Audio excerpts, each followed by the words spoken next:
think I always made the comment that once a miller, always a miller. Ravel, ambitious, but brilliant!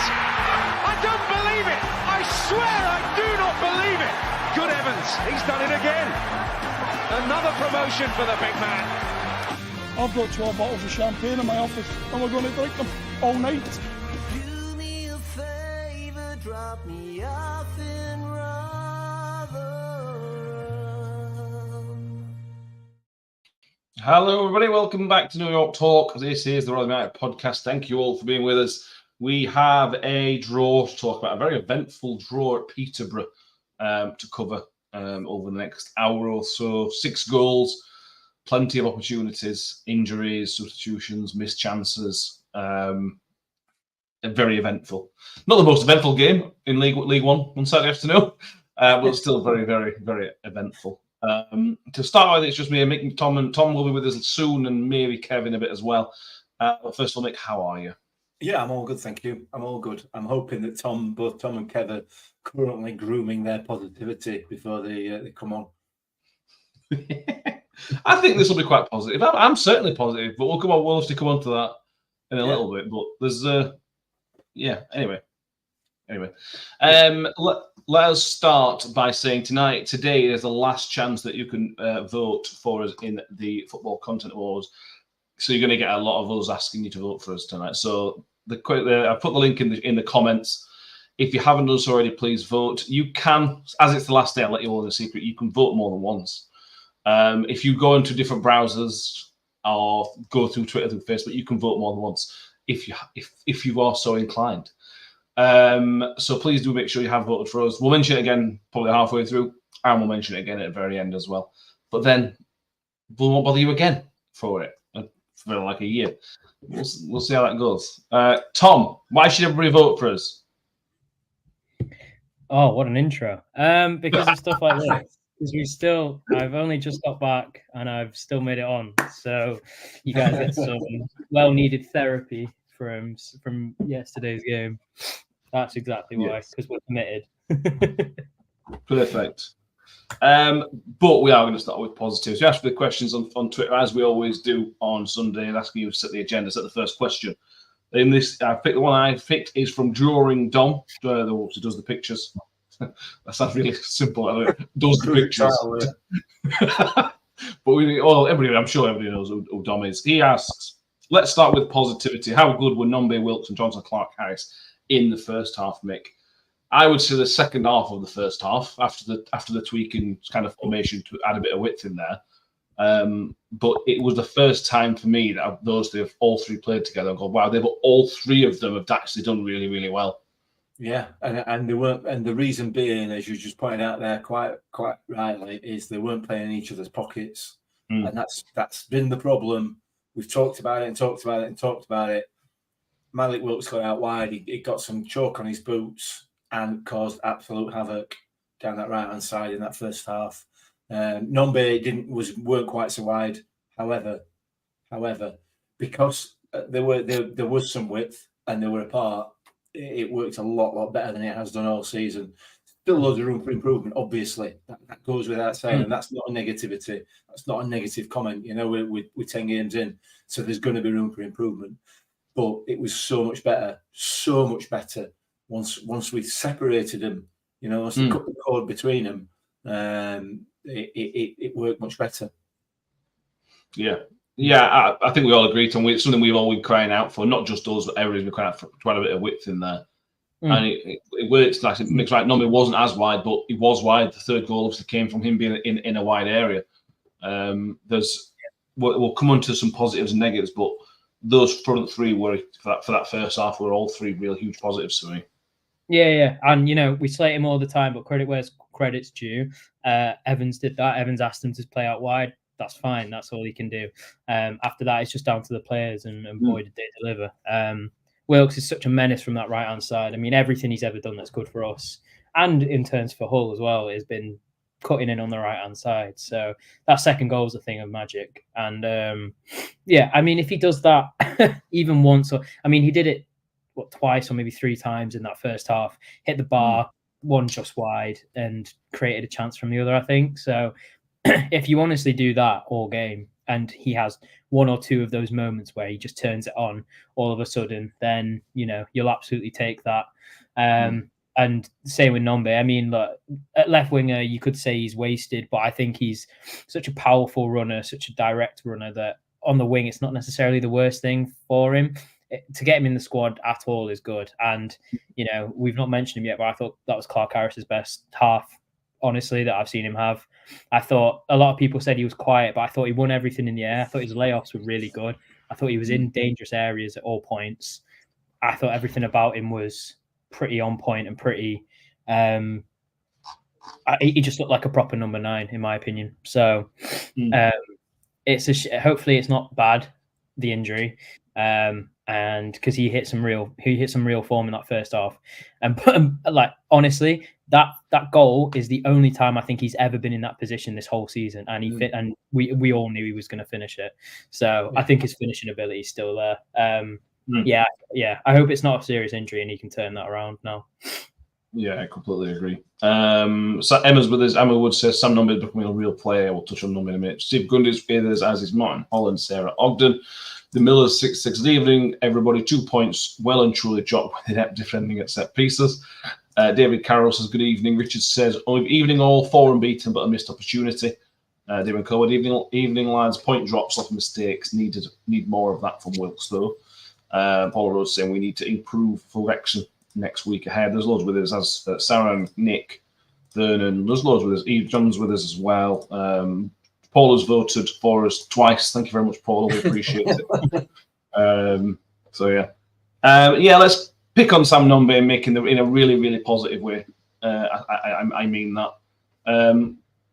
I certainly have, and I certainly think us on the podcast have been willing Sam Nombe some success because last year was so tough for him, so tough, and we came into the season wondering where his future lied a little bit because Evans didn't fancy him to start with. Let's not beat around the bush. He clearly didn't fancy him to start with, but he's made himself undroppable with his work rate, and now he's made himself undroppable because he's scoring horrible, scrappy goals like the first one, but also creating the assist and creating opportunities for the third one as well.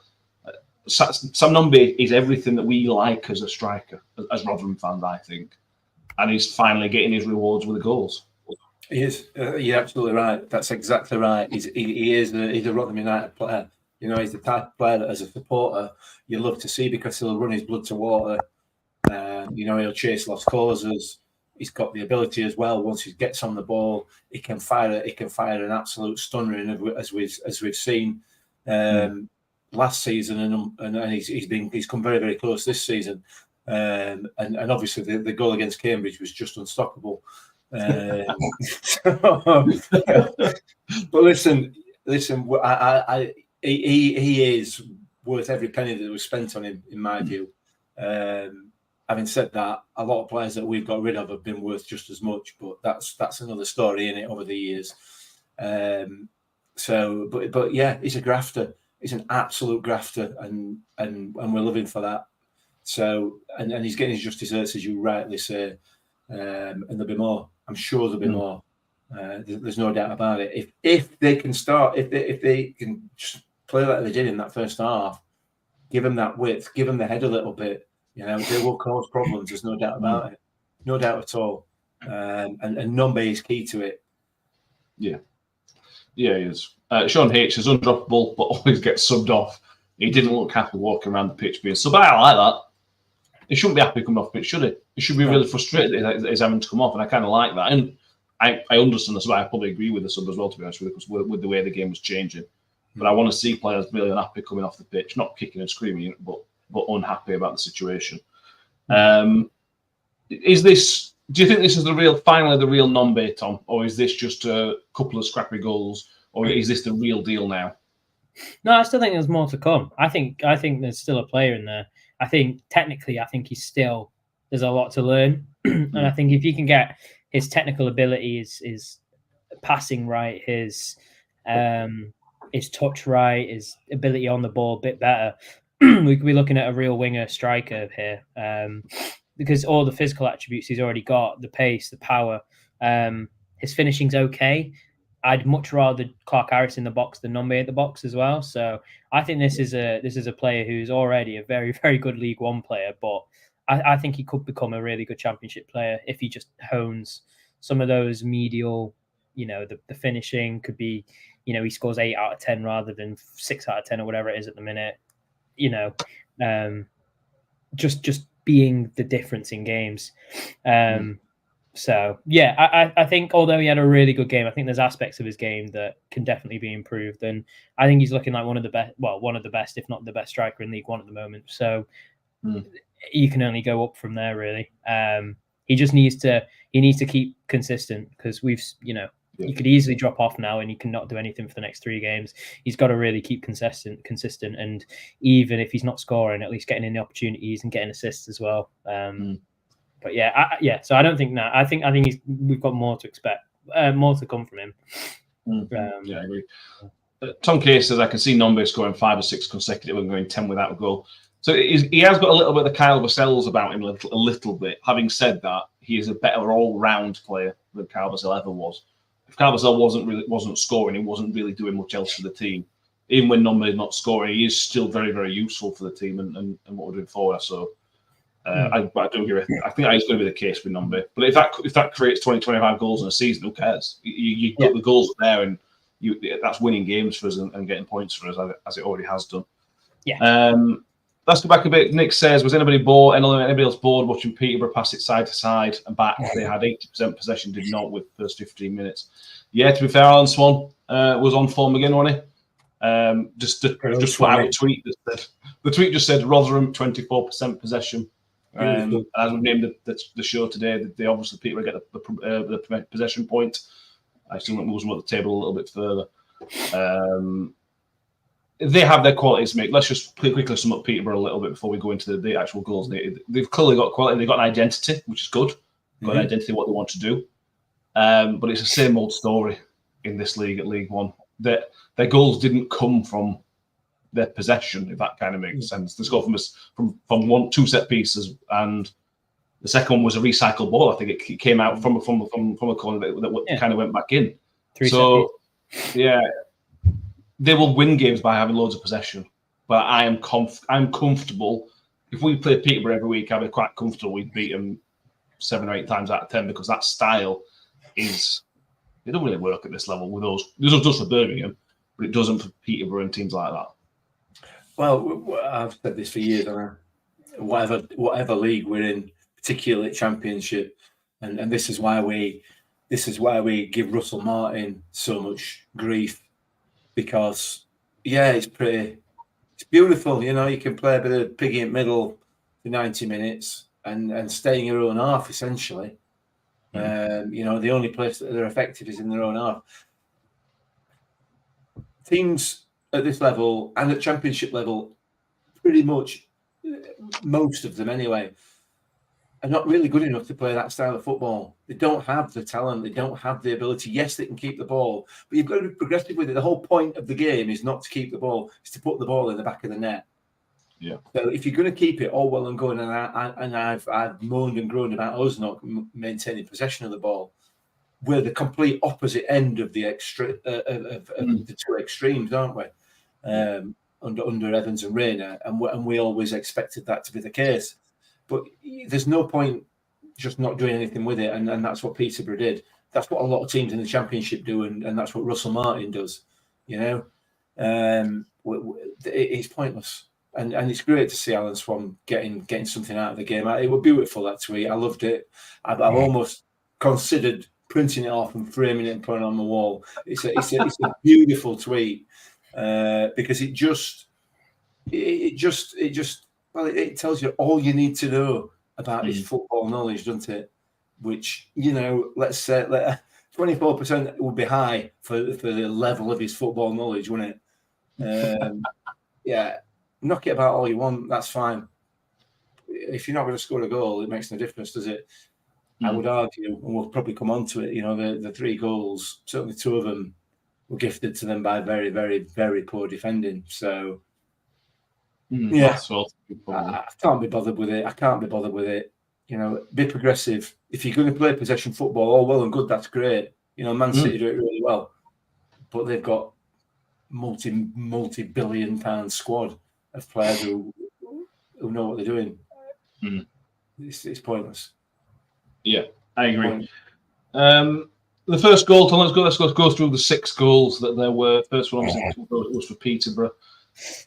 It's one of those goals that if we as here are going to sit, that's really sloppy defending. The inside ball to the guy on the right hand side of the box, and there's 2 guys unmarked inside the 6-yard box. Again, Peterborough probably say we worked that really well. We found a bit of space twice, and we did really, really well.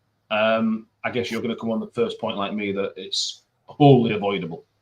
Yeah, and I think every goal in that game was probably avoidable from all, if you properly analyse it. But some goals were more avoidable than others, and I think that was a more avoidable one than it was a well-worked goal. I mean, it was a corner that came in, half cleared, so you're already fumbling a little bit.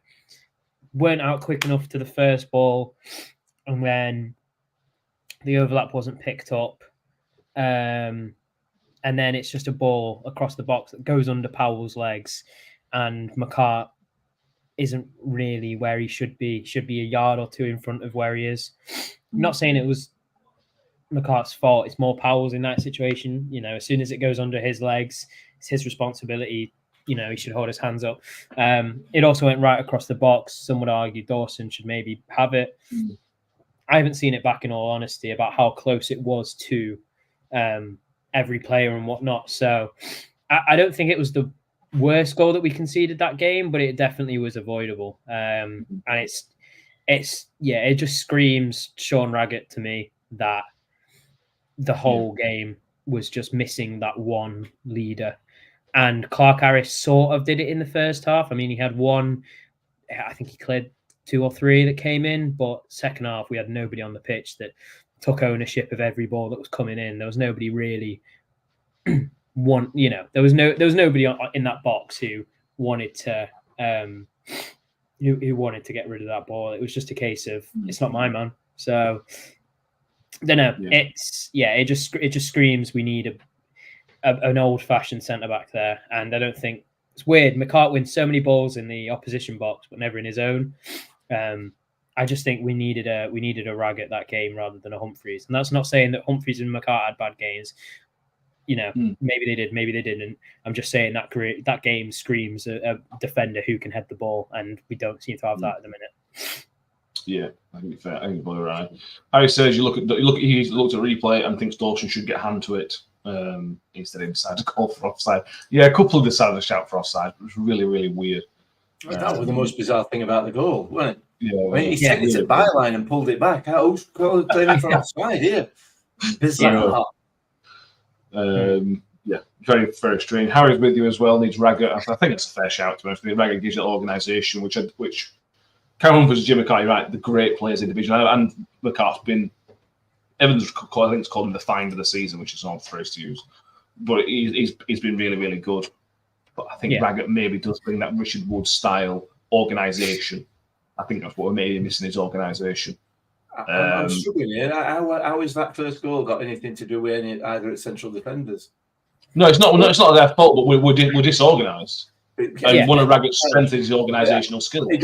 I don't think it matters who's playing in centre of defence there. If you're not going to track your runner, you're not going to track your runner. And that was Reece James again, for me, not Reece James again. Let me rephrase that. Left back / right back again, not going with your man or not having any support from midfield. Because as soon as he got past, that ball coming into the box, and it was a lottery. Whatever happened, he had enough time to almost bring it closer to goal himself, and that's not the first time we've been caught out like that many times. And that's your right and left back and supporting midfielders. We haven't got supporting midfielders because we're playing 3 up front. So that's where the issue is. That's an organisational issue. A tactical issue almost, but a defender the experience that Reece James has got, he's got to go with that runner. He has to go with that runner because for me it's more dangerous. A player having it on the byline is more dangerous than a player cutting in because he's cutting into bodies. I don't see where Raggett fits with that at all. quite frankly. I think it was very poor defending. There's no doubt about it. Yeah. The argument would be he was there on day one against Exeter when almost exactly the same thing happened. It was almost a carbon copy of the Exeter goal, wasn't it? Which suggests it's nothing to do with anything other than a tactical issue or a setup issue. The way that we are out of possession, the formation, if you like, that we play when we're out of possession, we're leaving our two fullbacks exposed. Yeah, can't do that. Second and goal, third goal may well have Raggett's name on them. We'll come on to those in a moment. But, Mick, what is a positive and what has been a positive so far this season, and it, for me is undoubtedly positive, we came back. Now, this team, probably last year, when you go 1-0 down, Evans has referenced this and he's right. When we went 1-0 down last year, the game was over, basically. Yeah. It felt like 99 times out of 100 the game was done. But this team isn't doing that. This team are not lying down. There's a character appearing from this squad. We'll talk about the goal in a minute, and it was scrappy as scrappy can be. But there's life and fight and character in this team. Yeah, there is. There's no doubt about that. There's no doubt about it. And I would expect nothing less. None of us would expect anything less from an Evans team. Yeah. But it also shines a light on the characters that are in there, and we've gone back. I don't know how many times we've gone behind this season, but in the main we've pulled one back at least. And it does shine a light on the character of them, and it's good and it's positive. It is positive that we can start to build. So yeah, I mean, nobody wants to go behind, do they? You always want to win every game, 4 or 5-0, obviously, and it shouldn't take going behind to kickstart your game, but that seems to have been the way it's been all over the last few weeks. It's good. It's all very positive, that side of it, without a doubt. Absolutely. The goal itself, Tom, it was just a bit of a dirty goal, to be honest with you. Peterborough will be very, very frustrated that that's gone in. Again, it's much like the corners that we're going to talk about in a minute. It's so avoidable. But the difference was for them, they had almost two or three chances to clear it. But then Nombe deserves all the credit in the world for being there, being in around the 6-yard box and getting the shot off and getting it just over the line.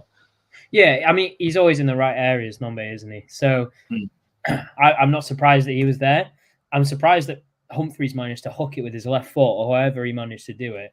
Yeah. To somehow overkick it, pass, put his foot around the other defender. It was just impressive feat. But yeah, I mean, you have to be there. And I think someone said it in the comments before that, I mean, if that's not over the line, their players handballed it on the line, it's probably sent off and we've got a penalty. Yeah. So, I mean, you kind of didn't want it to go in parts. But it was, it's just 6 yard. It's just 6 yard chaos. And that's all that we really needed to do from corners. And that's all that we need to do from corners in general. I mean, we constantly talk about how poor our set pieces are. If you whip it in with a bit of pace into that 6 yard area, even if you're not aiming for a man, you're aiming for an area, you're going to cause some sort of chaos and some sort of discomfort, because nobody likes defending in the 6 yard box, as we found out in the second half. So, I mean, it was put into a good area, I guess, and then you've just got to capitalize on it. 9 times out of 10 that gets cleared out at the first attempt, but they obviously struggled as much as we did in their own box, and they're very poor defensively, and we capitalized. That's all you can really ask for. But we're starting to have the confidence that we will capitalize, and we have the players that will take the chances when they come. If it's not Nombe, it's Clark Harris. If it's not Clark Harris, it would have been a Dauphin, etc. So it's reassuring to see, and like you said before, it's reassuring to see that ahead on. This is a mentality that we've not had for years. So it's really nice to see that again. Yeah, it's good also to see that they've resolved the issue of Powell not being able to beat the first man by just making our man the first man. Yeah, then obviously that kind of solves the problem of not being a very good corner. The second goal, Mick, goal of the game, probably our goal of the season so far. It's not very often, certainly in modern day football, you see a one-man goal. And this was a one-man goal. This is what Wilks has got in his locker, and this is why I like him. This is why he's exciting. this is why personally I can forgive him a lot of what he's poor at in terms of off the ball and everything else, because he's got this in him, and that's a special goal. That really, really is a special goal. Absolutely. This is why everybody loves a winger. Yeah. Everybody loves a winger, and he's an out-and-out winger, and he proves that time and again when he gets out there, he causes problems. When he's playing in behind Clark Harris in that central role, he might as well not be on the pitch, and that's not a criticism of him in any way. He's ineffective in that position.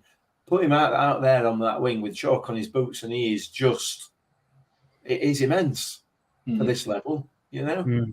Why anybody can't see that, and why we're not telling him to be out there all the time, kind of blows my mind a little bit.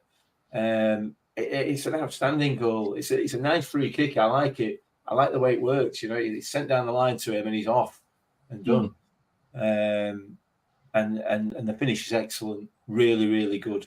So yeah, I'll praise Malik Wilks till the cows come home, because if you put him, like I said, if you put him out wide, he is going to cause any team problems, left or right.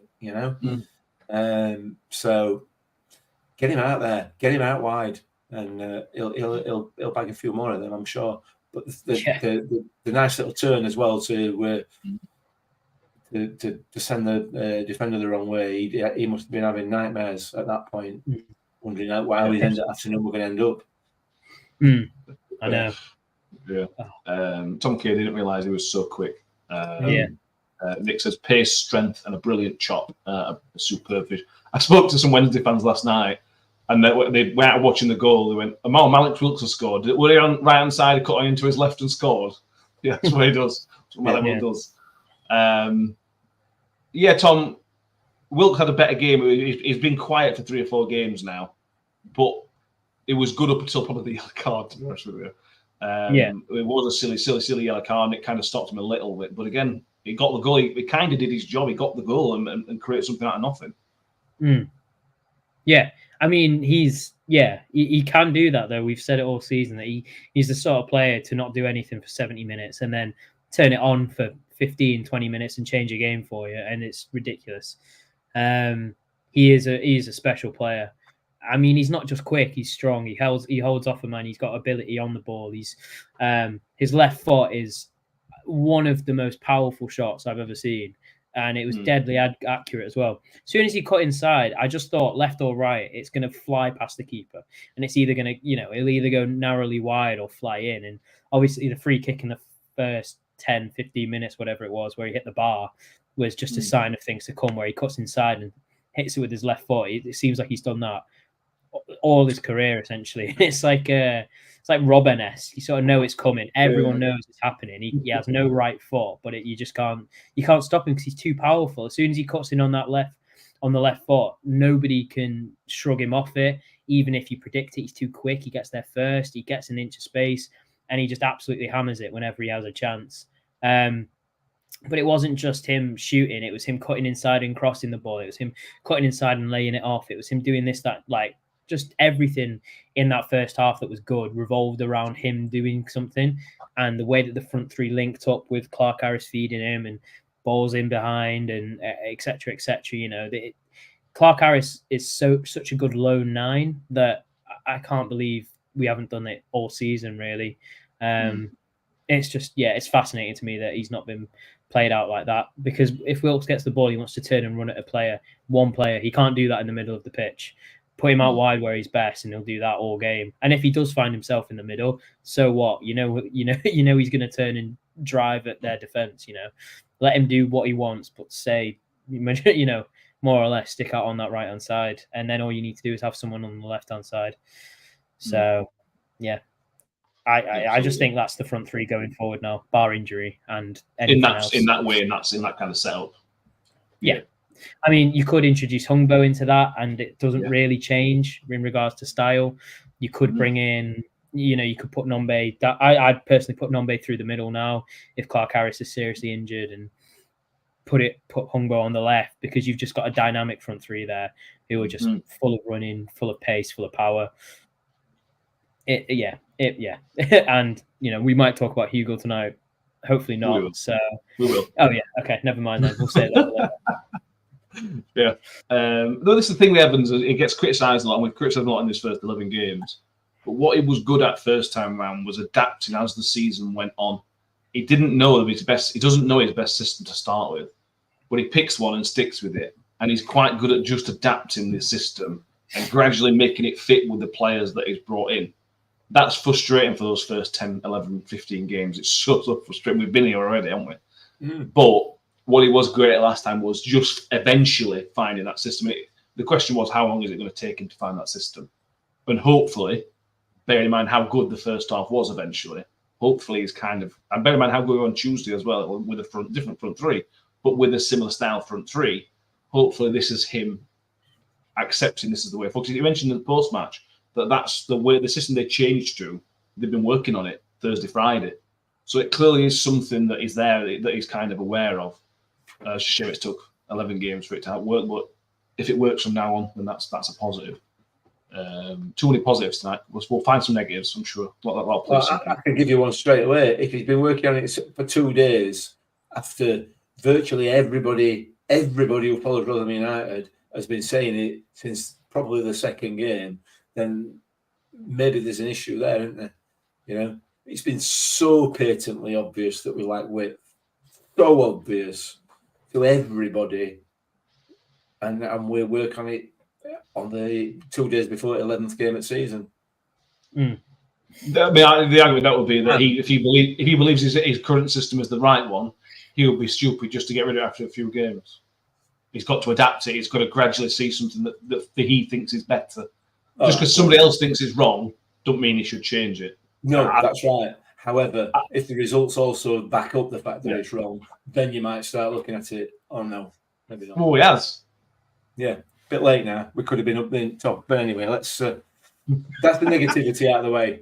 It's not. We'll get some. I'll find some more, but don't worry. Well, we haven't talked about second and third goal for Peterborough yet, so there's more negatives to come.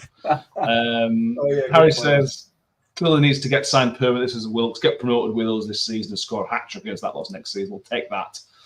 He's out of contract at the summer, so he's playing for a contract essentially. Whether it's with us or somebody else, Malik Wilks is playing for a contract for next season. He's at a good age as well, so if he has a really, really good season, his next contract is going to be a really, really good contract. Because of the kind of age of that. So hopefully we'll kind of reap the benefits of that performance. Third goal, Tom, Johnson Clark-Harris, we all knew he was going to score, to be honest with you. Whether he had a good game or not, he was still going to score. But again, this is mostly down to Nombe doing really, really good work, doing the run, doing the dirty work, doing the dirty run down the left-hand side. And the passing side's a really, really smart passing side. And once he gets there, he was always going to score, really. Yeah, I mean, that first touch, he's done that his whole career. First touch straight out of his feet, sold whoever was coming towards him. And, you know, like I said at the start, there was absolutely no way he was missing that. And it wasn't even, you just backed him 100% there. And it wasn't even a good strike. I mean, it's right at the keeper. It's just so low and hit with so much power that, you know, most keepers won't save that. You know, so that's just what he does all his career. And like I said, we're 11 games in now, and that's the first time I've ever seen him actually with the ball at his feet in the box. Yeah. Keep giving him those opportunities, and he'll keep scoring. And I think we've been really harsh on him so far this season, and it's because we expect so much from him, and he hasn't quite delivered on those expectations. He's not played bad for all intents and purposes, but like he's not missed a lot of chances. He's not played awfully. He's just gone missing in games that you think we kind of need a number 9 here. But this system suits him so well, where he's a lone 9, and that if you just put him with the ball at his feet in the box, or give him a good opportunity with his head, and he'll finish. And that's all you need from a number 9. Link up the play, lead the line well, which he did in the first half really well, I thought. And find those and he'll find those pockets in the box. He'll get rebounds. He'll get, you know, he'll work to every ball in that 6-yard area. And yeah, it was just, like I said, it wasn't even, I mean, it was a great finish, but simply because of how much power was hit with it. So much so he might have injured himself for a couple of weeks. So, yeah. But again, that leads into the point of that he probably wasn't much fit, because if you're injuring yourself after hitting after shooting, you can't be 100% fit. which is worrying. But it proved that he might have been getting there, but that's just set him back a bit. But I am excited to see how he plays in a system that suits him, because I think we'll get so many more goals out of him. And the front three scored, so what more can you ask for? Exactly, yeah, exactly right. I've been one of the most critical of Jonathan Clarke-Harris on here, to be honest with you, and I stand by everything I've said so far. But Mick, we'll come on to the second half, but the second half showed how good he was in the first half, because we weren't right. It's from the off in terms of the front three, it wasn't right straight away, and the goal was excellent, an excellent finish. But he really did a job for the team, I thought, in the first half yesterday. For Nombe and for Wilks as well. That was one of his best performances for us since he's come back. Yeah, it was. It was, because he played up front. He wasn't having to drop deep. He didn't have players in and around him getting in his way, in his pocket. We didn't have, with the exception of the first 15 minutes, we kind of cut the kick it as hard as you can routine out of the game. I mean, the first 15 minutes, they had then 86% possession or whatever it was, 76. Sorry, Alan, my apologies. But we just kept giving it them back. That's why, as soon as we got it, we just oofed it back up to him. But from that point on, he took control of that part of the pitch, and he was able to do that. And we said it. You give him those opportunities and he'll score. He'll score a hatful. There's no point in coming short and trying to hold up long balls and everything else. So he did really, really well, and it is a bit of a disappointment that he's picked up another injury, or aggravated an old one, whichever it is. But yeah, it's he was excellent yesterday. He was really good, and deserved his goal. Yeah, he did. Steve says it's the first time in the first half we've looked at a balanced attack. Yeah, I agree. Yeah. Okay, he didn't get any treatment, so hopefully it means just a tweak or nothing major. Yeah, he didn't look in too much pain. It kind of looked like discomfort rather than pain. When he's on the floor, he's mouthed "it's cramping" or something like that. Right. I saw him mouth the word cramp. So he must have just thought, I've just cramped it, which again is still worrying if you're cramping at half time in a game. Yeah. But in hindsight, he probably doesn't understand the full extent to it. But if it feels to him like a cramp, he'll know what a pulled hamstring feels like. So it probably isn't as bad as, a month out, etc. We're saying this now, we have no clue, but no, we don't. Hopefully it's only a couple games, similar to Kelly, similar to Adoffin. It was just precautionary. I completely understand. You're 3-1 up at half time, and your main strikers and captain has said, "I'm not quite." He was limping. I completely understand why they took him off. So hopefully it's just some essence of cramp.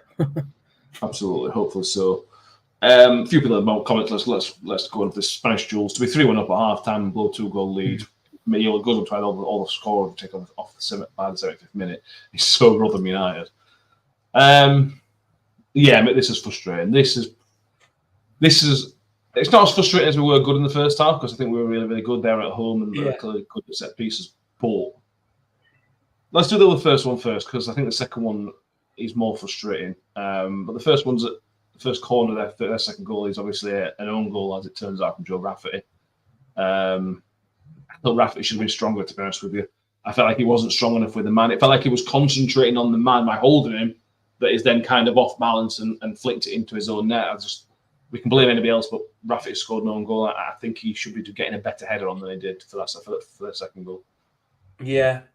The defending from corners as a whole was pretty poor. It feels a little bit like there's some zonal marking going on for me. It doesn't feel like we're going man for man, and I don't know. It's so difficult to put your finger on exactly what the issue is. And I know people will pick out Hugill not going for the ball, or you'll pick out, like you said, Rafferty there getting his head on it when he should. Whatever. It's just basic stuff. There's no way that you should be conceding 2 goals, arguably 3 goals from corners, but certainly not 2 goals from corners like that. At this level of football, You know, it's just not good enough. I don't know what the answer is. I've not watched them back, so I'm not. You know, I can't tell you specifically on either of these two goals, but you just can't allow that to happen. It's not like the fantastic corners. Yeah, they're dangerous. Whipped in with a bit of pace, but it should be dealt with. It should absolutely have been dealt with, whether it by the keeper or by the defenders, and it's just poor. It's just poor, really. It is. I've got no else on that. Sorry? I've got no else on that. I'm sorry. I don't know what to say about it. It's so frustrating. Yeah, I agree. It's frustrating, Tom, but the second one, because so when you concede a goal from a corner or from something like that, the next time you get a corner, you've got to be 1,000,000% switched on. You've just conceded a pretty soft goal from a corner. Somebody on the pitch has got to be getting the team. It's like, get your man, do this, do your job, set up properly. And then for him to score within 2 or 3 minutes, I mean, that's not good enough. Like, you can accept one mistake at a time. That's 2 mistakes. That's the problem for me. You cannot concede almost the same goal from the same side. That's the issue for me. That second corner is the biggest problem for me.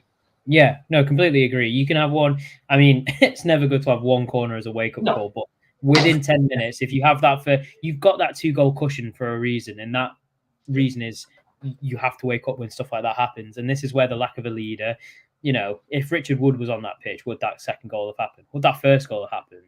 Probably not. And that's where we're a little bit weak. We don't have leaders on the pitch if it's not Clark Harris. And that's surprised me. I've said that, but it just seems like a case of there was nobody actually, like you said, it looked like zonal marking. When have you ever seen zonal marking work? And also, when have you ever seen someone not on the back post? Because that Rafferty goal dribbled in at that back post. If, like every other team that I've ever seen play football, if you have a player on the back post or in a corner, free, like whatever, you clear that, and then it's not a goal. And then a completely different game. That was the first thing that came into my head was, number one, it's poor defending. But if you don't win it, then you put them off. And I guess Rafferty sort of put him off. And then why is nobody on the back post? And if, you know, you're really, really critical, your keeper should be coming and collecting stuff within his 6-yard box. You know, it stunk. It just stunk. It was awful. There was just no real plan to deal with corners. Don't get me wrong, there were good balls in. They were in great areas, whipped in with pace, flying in towards the keeper. So all you have to do is get a touch on it. In regards to that, they can't complain about that. As in, like, you know, if that's how they score their goals, fair enough. We can't all be set piece merchants. But it's just a case that you've got to learn from that first one that's what they're going to do each time. And the fact that we didn't defend it, and the fact that you lose your men, and then the players who are zonal marking, it never works because someone's always got the run on you. And it's just really surprised me that Steve Evans' team conceded that goal, because it makes me think a little bit more about it might not be Evans's fault, those goals, down to the players, in my opinion. I mean, he might set them up zonal marking wise, but other than that, I think you've got to demand more from your players there, because it's just really poor, really poor. Yeah, but this is where for me this is where Raggett would help the team, because he does that Richard Wood job. Sometimes you need one of your centre halves to don't mark anybody, just go and attack the ball. Yeah, and that's what Raggett can do. And also for the second one, you need that leader on the pitch. You need that guy saying, right, shape up, everybody, do your jobs, concentrate. To have a lack of concentration so short after conceding. You deserve it. You deserve to concede another goal. If you're going to kind of switch off like that, people mentioning it was McCart that was at fault. I think Hugill was in there as well, near where the ball ended up. I think there's question marks over that as well. It's just after the position we put yourself in, especially away from home, mate. You put yourself 3-1 up at half time away from home against a good side, and then you just something your team is meant to be good at, i.e. defending set pieces. It's just the good corners, but they're still soft for me. Yeah, they are. Yeah, it's hugely disappointing. Hugely disappointing. But you know, we managed to shore it up after that, didn't we? And I suppose that's a positive that out of it. But yeah, hugely disappointing to lose a 2-goal lead away from home. You know, you're absolutely in the box seat there, and all you've got to do is just defend properly and be strong. And unfortunately, we just weren't capable. We weren't able to do it for whatever reason, whether it was a tactical issue, whether it was just generally poor defending, whether it was individual mistakes. They've got to learn from that. They've got to learn from that. Having said that, Peterborough are one of the better sides in this division. Yeah. And we've gone there and come away with a draw, which felt like a defeat. And it did feel like a defeat. Well, for me, it felt like a defeat. At 3-1 up at half time, you know, if you're not coming away with 3 points away from home, then it's going to feel like a defeat, isn't it, whether it is or it isn't. So yeah, we've got to improve that. We've got to improve that without a doubt. Yeah, we have. Because Wrexham coming up next week, Phil Parkinson's manager, so they'll know exactly what they're doing for every single set piece that they have. With you said James McLean's got his issues, but James McLean's a really good set piece, put a good ball in. So we'll talk about that on Thursday, but that's something that needs working on desperately in the next 7 days or so, because that's going to be they're going to be really good at that side of the game. Nick said we're taking a point before the start of the game, and to be 1 down, you've been happy with the point, but 3-1 up and still get the point definitely feels like a loss. Yeah, it does, Tom. It is frustrating because you were looking at back-to-back away wins. You're looking at 4 wins in a row. At half time, I was certainly sitting there thinking, wow, we could have quite a comfortable Saturday afternoon for the first time in what feels like a million years. It was really, really positive, and we'll talk about what happened after the third goal in a minute, and the game could have been won further, but that's something we need to make sure that doesn't become a habit. You don't want to start conceding. Losing leads can also become a habit, as we saw last season and the season before. Throwing away leads can be a habit, and that's so important that doesn't become a habit. Yeah, but to play devil's advocate there, it was still in, we may have conceded 2 really poor goals, but after that, I don't remember them having a chance. I don't really. And even then, you've got to think, well, if we win that game 4-3, whatever, you're still annoyed because of but it was still in our, we still should have won that even after the 2 goals go in, because you've got 3 really clear chances in a song at the very end, which is like a 5-on-3. You've got Bramall, who should at least hit the target. Don't know why he's gone near post. And McCart, who, I mean, it's just a good save.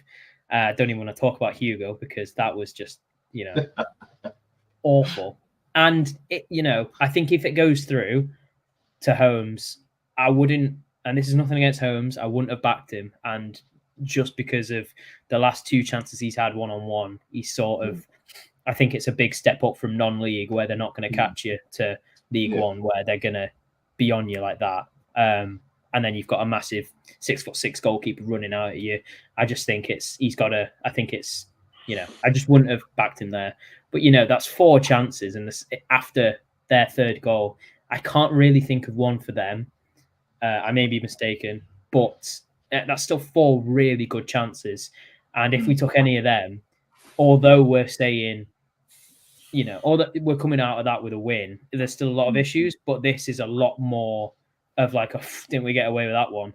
So again, although it was really poor in that second half, it was quite poor going forward as well. We need to really, a better team, and this is no disrespect to us, but a better team against Peterborough, i.e. a championship team, would have really, really annihilated Peterborough there. Because at the back, they were a shambles. I mean, even Wilks in the first 30 seconds of the second half had that chance where they passed it out to him and he tried to square it to Hugill. He should have just gone for goal. That's 4-1 before they've even kicked the ball, really. They were just really bad. And I think even though we were likewise as bad defensively, that still feels like a loss because of the amount of chances we had when it was 3-3, which makes it even worse in my opinion. Yeah, but it's positive. It's positive though, because at least we're still making chances. 100%. I can see why they've lost 3-0 to Wigan. I can see why. Yeah. I can see exactly why they took beatings like that. Yeah. Like I said, a better team, a Birmingham team, they probably concede that second goal, but they don't concede a third, and then they go make it 4-2 or 5-2 or whatever. That's the difference of where we aren't at the minute. But we're improving.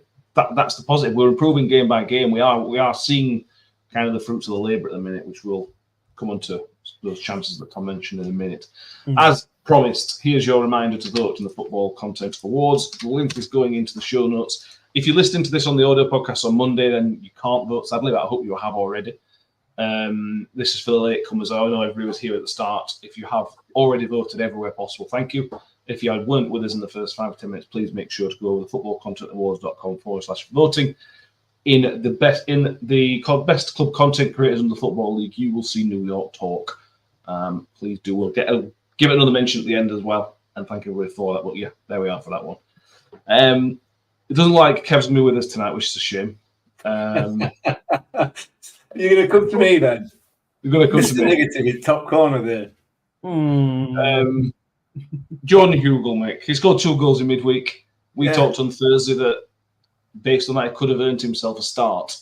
Didn't Evans show some sign and the first half went really, really well. Evans was vindicated in terms of his selection, which is great. Which is great news. Really good news. Jordan Hugill comes on in the second half, and he really struggles. He really, really struggles. This is kind of encapsulated by the chance towards the end, which I'm sure everybody's seen on social media, with the pass to Jack Holmes. That was a really, really, really shoddy bit of play from somebody. Sorry, if the roles were reversed and Jack Holmes did that, I would go saying, right, okay, he's a really, really young lad. I understand why he's panicked almost. But Hugill's 30 whatever. He's played in the Premier League, played 100+ times in the Championship. It's just inexcusable, that kind of thing. It's so bad. Yeah, I mean, I want to defend him. I do. I don't. You know, I'm not gonna get on his back about defending corners because it's not his job. You know, so yeah, all right, he may have missed a header for one of those goals, but there's a lot more to it. That pass to Jack Holmes that he just sent straight to the defender was. Oh, I'm so frustrated about it even now. I'm sure he probably is. To be fair, you know, I'm sure he'll you know, when he's seen it going sailing straight towards the defender, he's going to have been cursing and swearing because, you know, it was such a simple ball, and Holmes would have been free. He would have been free and gone because he's got some pace. I don't think he would have been caught. Like Tom said, whether or not he would have managed to score is another matter entirely, given his inexperience and everything else. But you know, it would have been an excellent opportunity. Yeah, frustrating. I mean, that is Jordan Hugill in a nutshell, isn't it? Frustrating. I don't want to get on his back. I don't want to get on anybody's back. Believe it or not, even Evans, I don't.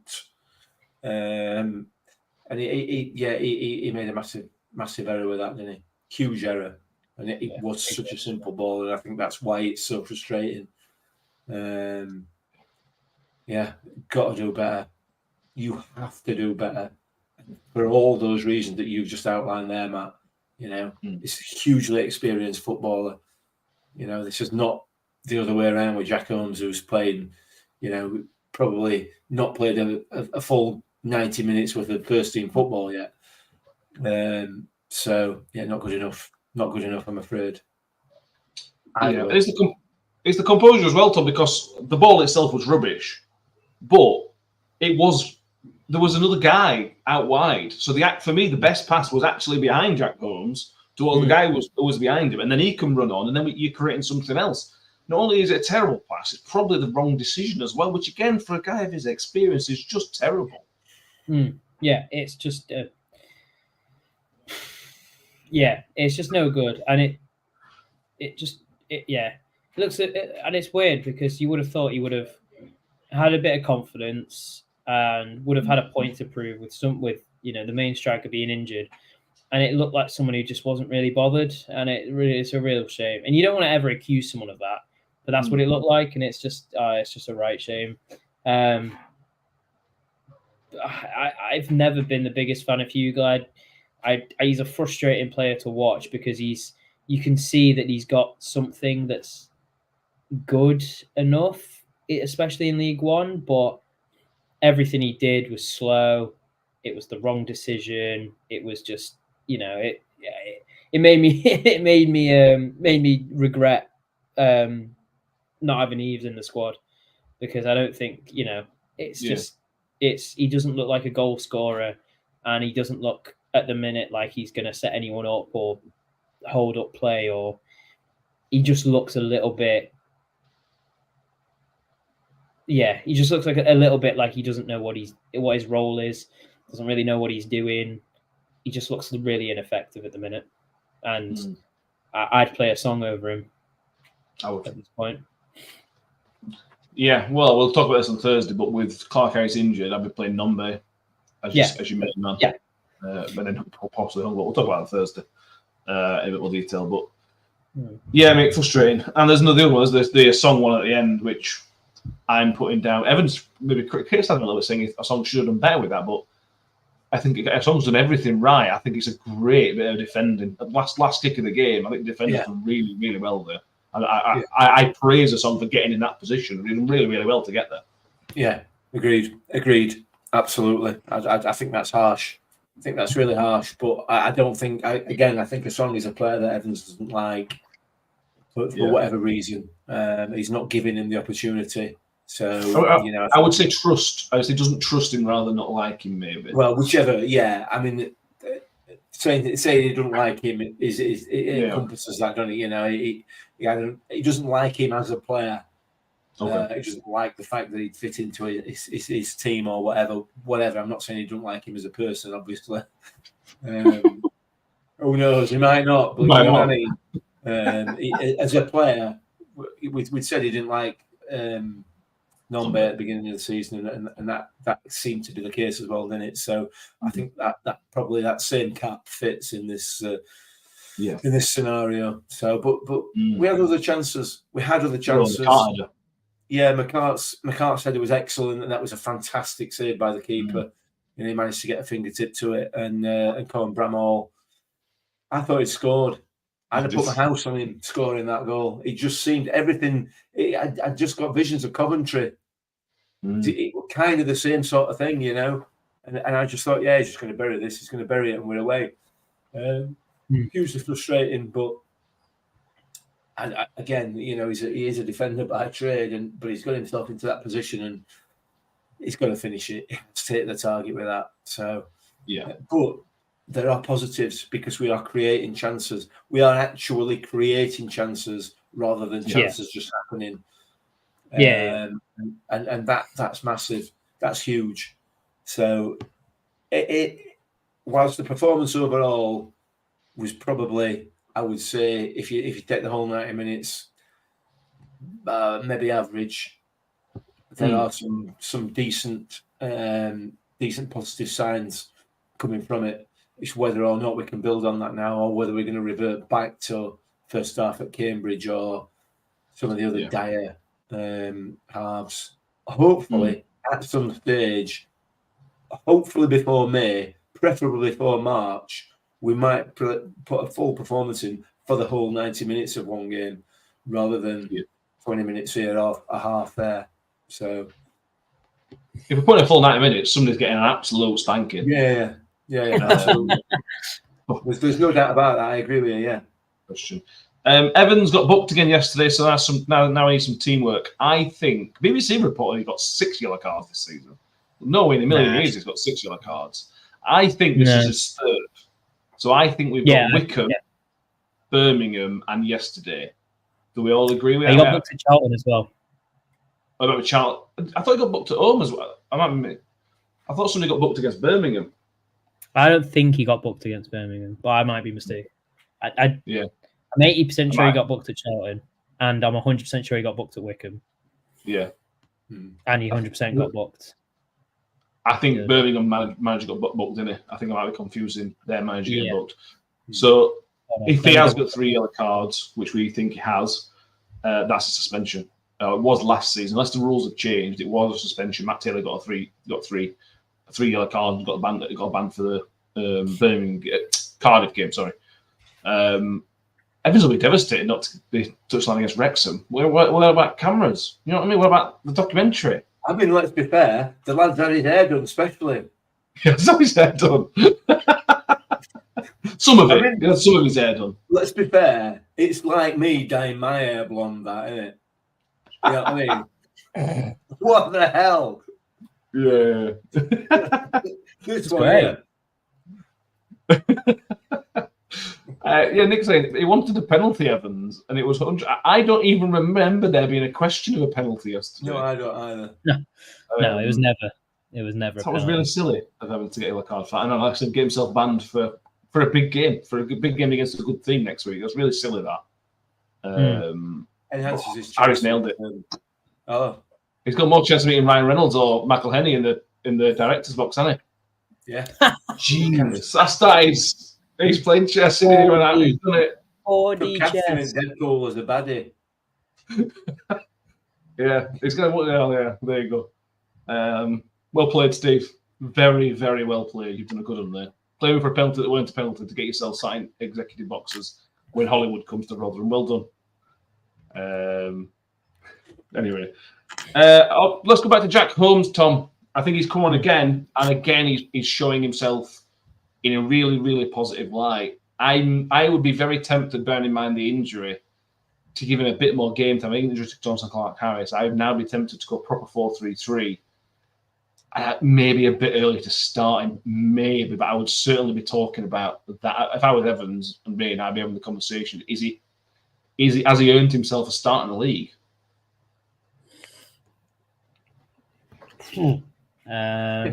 Over Wilks now, and that's not anything. Well, it'd be over Bungbo probably. Even no, and that's not. I don't know. I'll sing his praises for Tuesday against Newcastle under 21s, but look, when he came on, he was decent. He was aggressive, as in direct, and he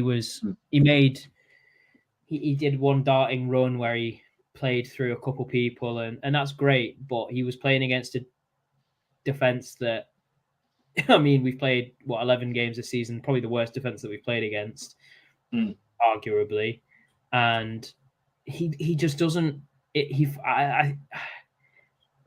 really, I like him. I think he's really special, but every time he's on the pitch, it seems really tough for him to make an impact. And I mean that by he doesn't touch the ball often, whether it's I don't think he's cowering away or anything, but it just I think he needs more.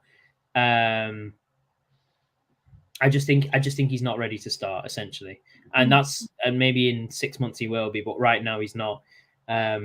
Just because of when he comes on, he looks dangerous, but he has the ball for maybe, if he's on for 20 minutes, he has the ball for maybe 20 seconds, and that's not enough if you're going to start him. If he came on and demanded the ball each time, and I'm not expecting this, but if he demanded the ball each time, took his man on each time, crossed it in every time he got it, I would bring him on earlier rather than play him the whole game. When Bramall came on for Wilks, I don't know why Holmes didn't come on as a straight swap. That would have made a lot more sense to me. And it could be down to this lack of trust that Evans might have in his younger, more naive players. But I'd put him on earlier and earlier and earlier until he's looking ready to start. I wouldn't just start him out of nowhere, especially against Wrexham. That's a big game, a really big game. I'd start him against a team that you're looking likely that you're going to probably win against, in all due respect to whoever it may be. Or I'd just play him earlier, sub him on earlier, start him, sub him off. I wouldn't put him on for a full 90. Although, having said that, he was excellent against Newcastle. But again, naive player against naive player. So it's take with a pinch of salt. Yeah. Absolutely. That's fair. Evans deserves credit, though. He twice during the game made some changes, tactical changes. On the second half, I think we went to a 4-5-1-ish. But that was a really important change at a really important time because Peterborough started to gain momentum after the third goal. Evans was able to change it and brought Cohen Bramall on, who again was really, really effective. we obviously have criticised Evans, and we'll probably continue to do for certain things that it does. But it deserves a huge amount of praise for those 2 tactical changes, which without those changes we wouldn't have got a point out of that game, I don't think. Well, it would have been more difficult because I mean we may have scored, because we would have been probably arguably more dangerous going forward. But we're away from home, and he was absolutely right that we needed to protect that point, and hopefully we might get something on the break. But we needed to protect that point. So I mean, credit where credit's due. He's changed it and it's worked. We've managed to stop the tide, stem the tide a little bit, if you like, of them coming forward in that early in that second half. So credit where credit's due. He's done a good job there. Absolutely has. And clip it, send it to the club and ask if we can have Evans on. It's nice. Yeah. We're nice to him. We're nice to him. He's done a good job. Looks ridiculous, but he's doing a good job. Anything else on the game we need to mention? No, I don't think so. I think we're done, aren't we? I think we've covered just about everything, really. Covered the game. I want to mention the FA Cup draw. That is tomorrow evening, Monday evening. If you want to be watching now, watching live, it is tomorrow evening, Monday evening. The programme starts at 7. There'll be a lot of bump, so it's probably going to be 7:15, 7:20. The actual draw gets underway. Anything you fancy from the cup draw? Anybody at home is the kind of mood items at this stage, but not Birmingham, obviously. Not anybody but apart from Birmingham. Yeah. Harry saying York away. Scarborough through. The Scarborough away would be nice. Day at Seaside in November or whenever it's going to be. Yeah, lovely, beautiful. I guess you're hoping for a London team, Tom. Charlton would be nice against your Leyton Orient. Yeah, personally would be nice, but it's one of those that you just get who you get, and whatever, whoever it will be. I'm not really fussed. There's no one I really want. There's no one I really don't want. I'm just sort of, more games. Woo. Oh, you're older. I love FA Cup first round. The draws are amazing. Some of the teams you get in it are just great. It'd be good to get a non-league team. Yeah. What do we have? Maidenhead we had away a few years ago. The wettest day in the history of football. We beat Bromley with Bromley. We beat 5-0. Wealdstone were one of them, weren't they? We beat Wealdstone away. When Chio got somebody sent off again. It was Bromley. Yeah. I like the FA Cup. I'm one of those people that likes it. Mixed not. I prefer it to League Cup.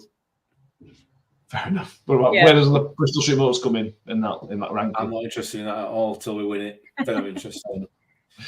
Fair enough. Tom K, Solihull, the 3-0 down, the famous 3-0 down, 4-3 victory. They take that again. Bearing in mind we're one of the bigger clubs in it, if we do get an away tighter non-league side, it'll probably get moved for telly. I never thought the day'd come in my life where Rotherham United were described as one of the bigger clubs ever. Well, we are. But yeah, like I say, if it's a non-league, especially a lower non-league team away, that'll get moved for telly, I would have guessed. I think it's on TNT this year, the FA Cup games, I think. Not TNT. Is it called TNT? BT Sport is what used to be in it. That's it. I'm pretty sure they've got the FA Cup rights for this season. I think they might share with BBC, but it's going to be mostly on TNT. So let's see what happens with those. Last call. Anything else we need to mention? I think so. No, all good from me. Perfect. We will have one last mention for everybody. Thank you for everybody who has voted already in the Football Content Award. Like it closes in 2.5 hours, basically, the voting for it. If you haven't already done the Football Content Awards.com/voting. Like I said, we appreciate everyone that's voted on there. Obviously, we love to win and half represent the town by doing so. But even if we don't win, we're very, I don't know what the word is, but thankful for all the support that you guys have given us, positive and negative. over the last few weeks and years and everything else. So thank you very much. We've told the GIMP before. I don't even know what it means. Tom missed that last week. Missed all the chaos. Yeah, I know. I'm quite happy I did now. Oh, it was so much fun. Me and Mick had so much fun last week with comments. It was amazing. Yeah. Yeah. Anyway, Paramount, can we make it clear that we're not professionals? Yes. I'll make sure if we're lucky enough to win, I'll make sure that's into our acceptance speech. Yeah, we'll shoehorn that in there as well. Mate, we will be back on Thursday. The Harlem Globetrotters of League One are coming to town, as Steve Evans refers to them, from North Wales, from Wrexham. We will preview that. We'll do what we can. As you can imagine with Wrexham nowadays, there's quite a lot of podcasts. So I'm sure we'll be able to find somebody to come and talk to us about Wrexham and how things have changed and how things are looking forward for the future for that club. Make sure you subscribe if you haven't done so already on YouTube and give this video a like. Make sure you like the video as well if you're watching live on YouTube, or post if you're watching after. Where we will catch up on the Predictions League as well, because there's been some points awarded for that one on Thursday as well. If you're listening on iTunes or Spotify, thank you. Make sure you have subscribed or followed and give us a 5-star rating, whatever it allows you to do. So you can't vote because the voting will be closed by the time you've listened to this. But if you have voted already, again, thank you very, very much. And we'll be able to stop bothering you with this now. So thank you for putting up with us, asking for votes. But yeah, Mick, thank you very much. It's been good fun. You, my friend, are very welcome. Thank you. And